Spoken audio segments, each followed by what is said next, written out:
Mr. President, we thank you for organizing this debate, which is an important opportunity to discuss the situation in Afghanistan. Pakistan is Afghanistan's closest neighbor. Our two great nations have shared destinies, drawing strength from fraternal bonds of geography, history, culture, ethnicity, language, faith, and civilization. As immediate neighbors, peace and stability in Afghanistan is a natural imperative for Pakistan. The people of Afghanistan have suffered immensely. 40 years of civil wars, foreign interventions, violence, and terrorism have wreaked havoc in the country, bringing destruction, instability, chaos, and displacement that did not remain within its borders. For the first time in more than 4 decades, we have seen an end to fighting in Afghanistan. It has been nearly 4 years since the Taliban takeover. There is renewed hope for a better future, for an Afghanistan at peace with itself, its neighbors, and the international community. An Afghanistan which respects and nurtures all Afghans, regardless of considerations of gender, ethnicity, political affiliation, or religion. And a prosperous Afghanistan, free from terrorism, fully integrated into the international community. Yet, there is also an element of despair and fear. Afghan people continue to suffer.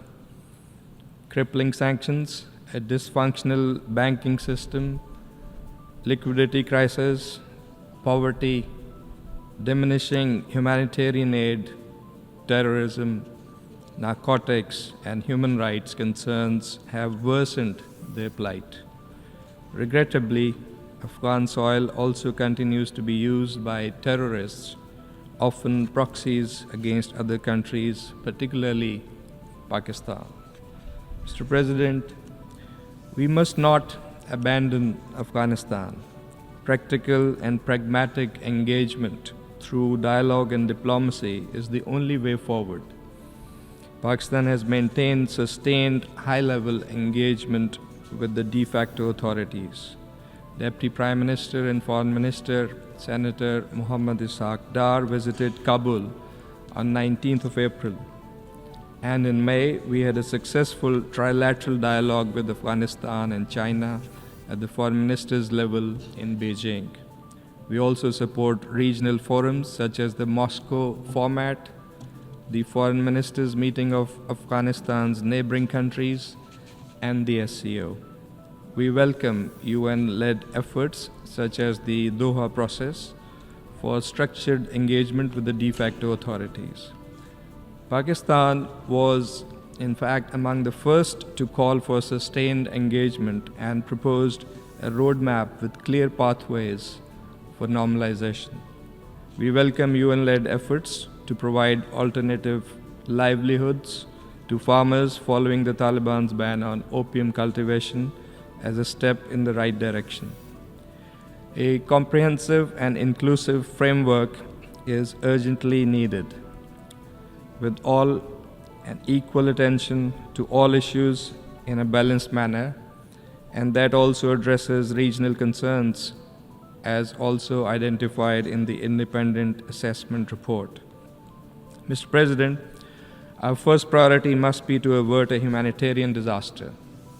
The 2025 Humanitarian Needs and Response Plan is critically underfunded, with only 15.7% required of the required 2.42 billion secured so far. The international community must fully and unconditionally fund this plan. Afghanistan's problems directly impact us.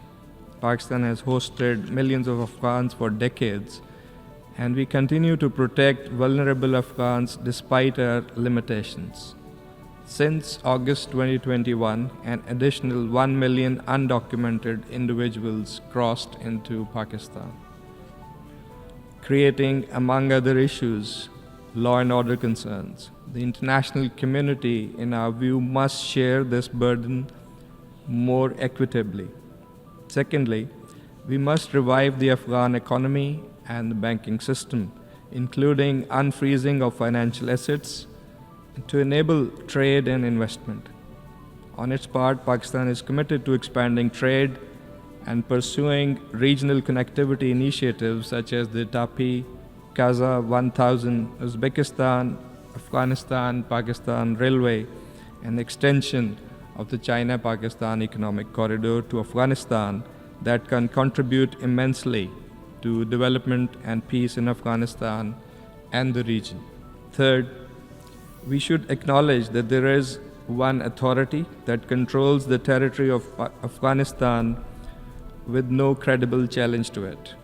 We must avoid actions that could ignite another conflict in Afghanistan, which can affect the entire region. We need to ensure that spoilers within or outside Afghanistan are prevented from fomenting instability and terrorism.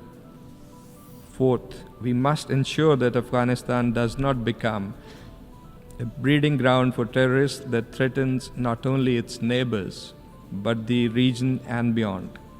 Terrorism emanating from Afghanistan is a serious threat to its neighbors, particularly Pakistan. ISIL-K continues to target the de facto authorities, while other terrorist entities including Al-Qaeda, Al-Fitna, Al-Khawarij, TTP, and the Baloch militant groups continue to operate from ungoverned spaces in Afghanistan. Afghanistan must not become a safe haven for terrorism against any other country.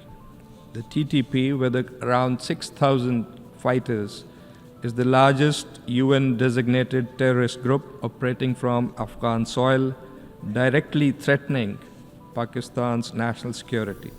With cross-recruitment between various terrorist groups, including TTP and ISIL-K, the TTP poses a threat not only to our national security but the region and the world.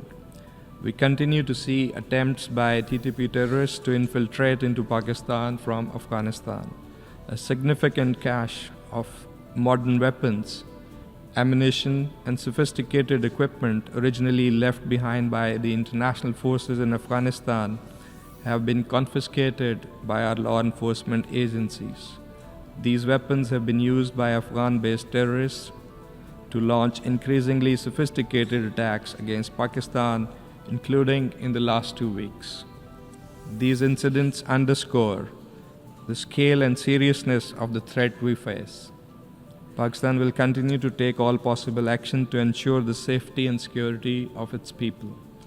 We also have credible evidence of collaboration between the TTP and other groups such as the BLA and the Majid Brigade aimed at disrupting strategic infrastructure and economic development projects in Pakistan.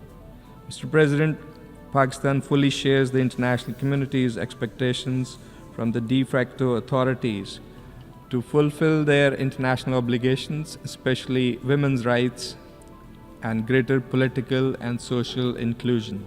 We are seriously concerned about the continued restrictions on women and girls, which are inconsistent with international norms and Islamic traditions.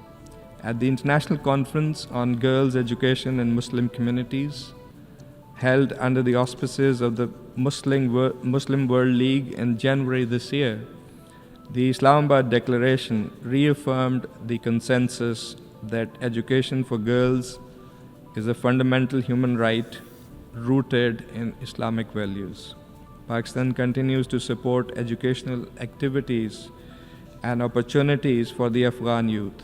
The third phase of our Allama Iqbal Scholarship Program is currently underway, benefiting 4,500 Afghan students, 1/3 of whom are girls.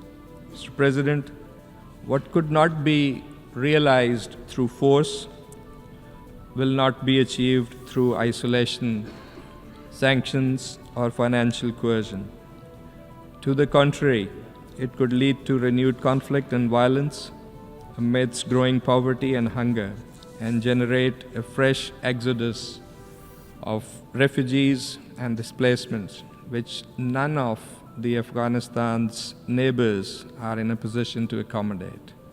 The international community must speak with a unified voice to hold the de facto authorities to their commitments, including not to allow the use of Afghan soil against any country, and to ensure the shared goal of a stable and prosperous Afghanistan free from terrorism, at peace within and without.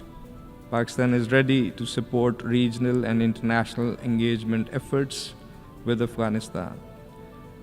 There must be clear objectives, reciprocal steps, and a realistic roadmap sensitive to Afghanistan's unique social and political fabric and in the best interests of its people.